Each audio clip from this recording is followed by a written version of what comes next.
Character-based capitalism is not just about making more money.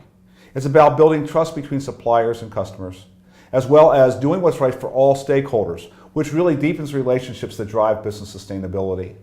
Today's topic is maximizing potential, aligning personal cornerstone values with that of your company. Our guest today is Matt Berrafato. He's the author of Elephant Hunting and a partner in the Mesmer Berrafato Consulting Group, whose acclaimed elephant hunting workshops have empowered people to identify their life passion and also move them closer to a healthy life balance and a realization of their dreams. Matt has been in the insurance industry for, I hate to say it how long, Matt, but well over 3 decades, and has also owned his own agency for 15 years. He's also chairman of the board of First Step Foundation, which provides life coaching and counseling for quadriplegics and paraplegics. He is also a member of the board of directors for the Lawrence Foundation and Community Health Charities, as well as serving his own ministries within his church. Okay, so welcome, Matt. Thanks for being here. Thanks for having me, Ray. Would you like to please tell us first about your company, your business? Very good. Elephant Hunting Incorporated is based on my personal philosophy, which is what the book was based on, and it really helps people identify their cornerstone values, I call it, to why they are on this planet. And when you figure that out and you can align that with, for example, a company that has similar values, that's where you become you get happy employees and more productive employees. And that really ties together with keeping their costs down on things like health insurance and things that are tied to their productivity. Well, it's interesting you mentioned that too, because when you and I first met, I'm thinking, okay, how do we link this personal cornerstone values, okay, to this whole concept of wellness and health insurance, right, and what does that mean in today's environment? Right. Well, what's interesting, most people don't realize how closely they're connected. And why they're connected is that we're talking about people's personal behavior. Mm-hmm. And as you know, because all the work you do with corporations, you're trying to have them have the best behavior within regard to their values of the corporation. Mm-hmm. Well, when you take away the corporation and you have just the person by themselves, it's the same deal. Meaning, how are they behaving? Are they taking care of themselves based on what they're trying to accomplish? Well, if they don't know why they're here, they don't have a purpose for really being here, they don't really care how long they're here. They're not going to even say that, but really and truly, that's what happens. And that's directly tied to, do I stay well? If I stay well, the health insurance is connected to that. I'm more productive, and everybody wins. Yeah, so essentially, what you're really promulgating here is a systemic view, a systems view of one's life. Absolutely. And it goes right back to finding what their purpose is in life, and the values then that drive those behaviors that either support that purpose or work against it. Absolutely, absolutely. So from that perspective, and again, you've had all this experience in the insurance industry, but now you're moving not just insurance, but it's really about wellness, right? And how we change behaviors and helping people think more broadly about the quality of their life, right? Okay, so how does our whole philosophy of character-based capitalism, which is, doing what's right for all stakeholders, then marry up with your elephant hunting philosophy? It's sort of a simple concept. What I think is that if a person's not happy in life, they will not be able to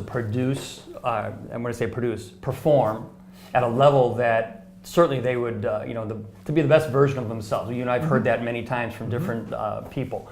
And how do you become that? How do you become the best at what you're, well, if you don't even know why you're there, people don't even put thought to it. Just give me a paycheck and I'm good.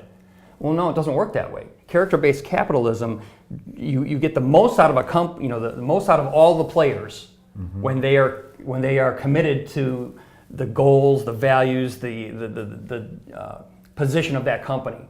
And when you hit an employee that does the same thing, you hit a home run, because all of a sudden you're going to get someone who will perform, and they'll stay the extra hours. They'll do what's right instead of what is maybe not so right, but I get paid for it, and they make that decision up front. So I think elephant hunting gets down in the trenches. Yeah. See, where you're doing at a high level, you're saying the company has to have these values.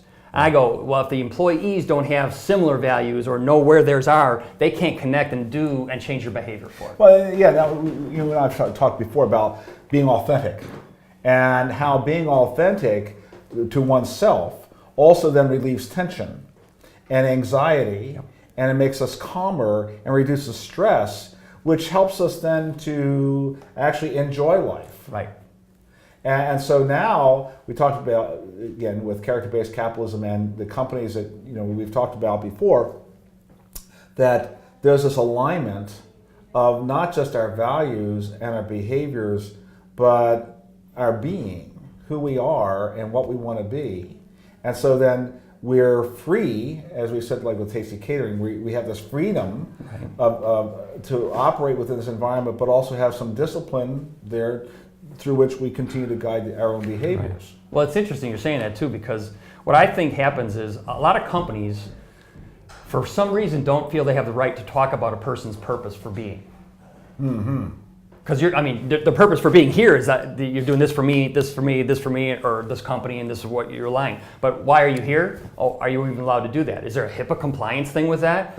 I'm outside the realm of this. I'm an outsider who comes in and says, I want to know why you are here. Because if you don't understand why you're here, then why are you sitting in this chair at this company? Because you're misaligned here. How do you get rid of someone that's misaligned? Today it's hard. Yeah. As a matter of fact, we know it's expensive. Right. And you always hear about getting the right person on the bus. How do you get a person off the bus that shouldn't be on the bus at all? Well, if you create a culture that is tied to the purpose and the values of the company, and it aligns with the people that you're hiring from the get-go, you're not going to have that turnover, number one. You're not going to have people who you're trying to get rid of that shouldn't be there. And certainly they're going to produce at a high level. And then they may even stay healthy on top of it. Well, as you mentioned, we talk about hiring for character. And it's always, there's performance character and there's moral character. You mentioned also being the best person we can be, which is really about moral character. Yep. And we don't want to be working with jerks, right? We want to be working with, if you're working with a lovable fool, at least there you have shared values, and you can train and you can develop a lovable fool. Absolutely. But you can't train a competent jerk because there's narcissism and then everything else is associated with that, and also the negatives that we talked about before. Right. So, we think about this concept now of the elephant hunting and your personal cornerstone values and how that relates to individual productivity. How does that then also relate to not just productivity, but one's sense of wellness? That's a simple question. If you understand your purpose for being, you'll want to, and then you find a place where you can do that, then you want to be there longer. So if you make the decision, this is what every company struggles with. It's like being a parent. I'm a parent, I have 3 girls. I tell them what to do, or if they want to do it and they choose to do it, is a much better, that's sort of common sense, but it's funny how that doesn't work that way. They don't listen to what, they watch what we do, they don't listen to what we say, our children. Yeah. Your employees are sort of the same way. And so the connection for being well is, I'd like to be here longer because I love doing this. I got the perfect company, my values are aligned with this, I want to be here for a long time, but I'm 100 pounds overweight. My doctor says I might not be here. Oh, so now Matt, what tools do you have?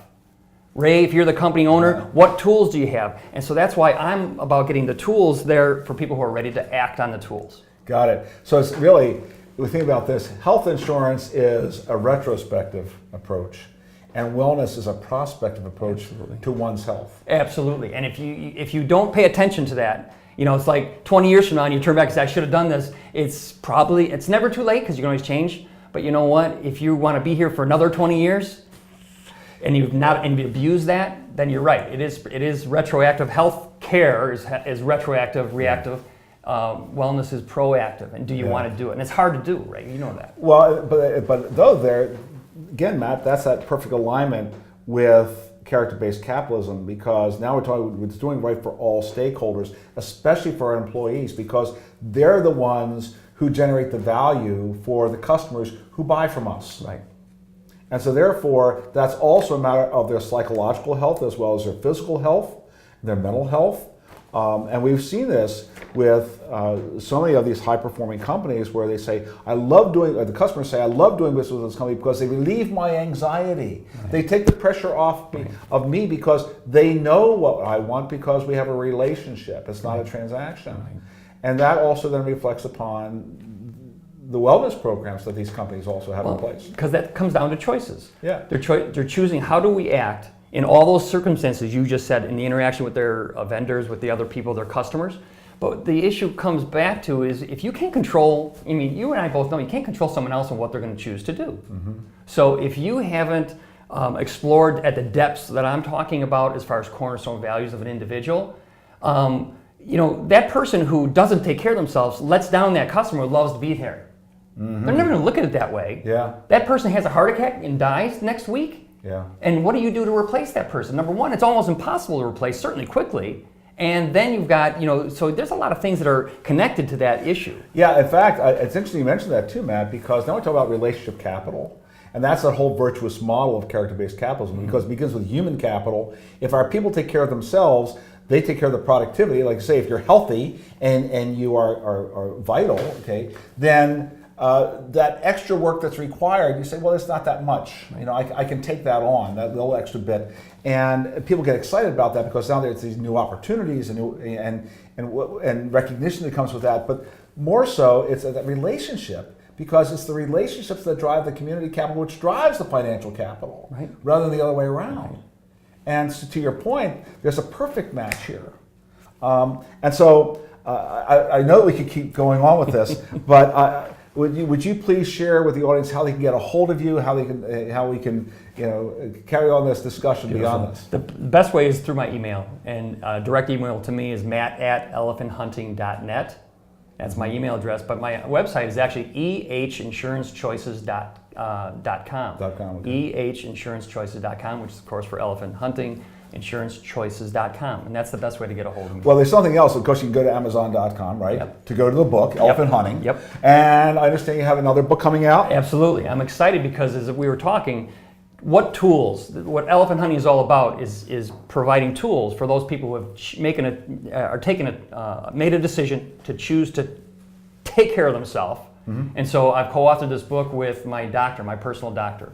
And I'm excited about it because it actually does, it's a good cop, bad cop. He's the bad cop, which happens to have a white coat that says, if you don't change what you're doing, you might not be here as long as you think. That's a reality check. It's a reality check. It is, because if you don't do it, that's what people have to pay attention to. So well, actually, there's another reality check. What is that you have in your book about your date of checkout? Oh yeah, it's called your checkout date. Your COD. Your COD is your checkout date. And if you don't care why you're here, Ray, you're not really concerned about your checkout date.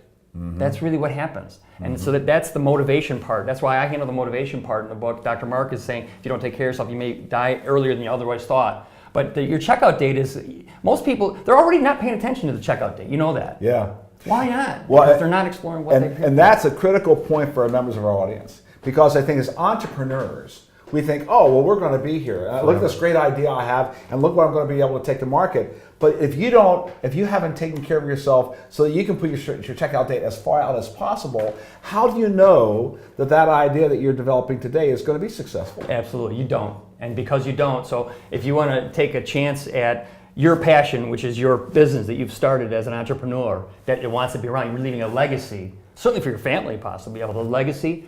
How do you ensure that you will be here for that? Well, you better take care of yourself. And I'm talking about eating, exercise, smoking, drinking, and sleep. I'm not talking about having bad genes. Yeah, it's all in the hand. It's all the five elements all in the hand, right? Absolutely. And so, ladies and gentlemen, if you want to get a hold of Matt Berrafato again, it's matt@elephanthunting.net. Okay. So thank you very much again, Matt, thanks for having me here. Thank you so much for your insights and your inspiration. And again, folks, thank you very much for your time, and we look forward to the next installment of Make More Money.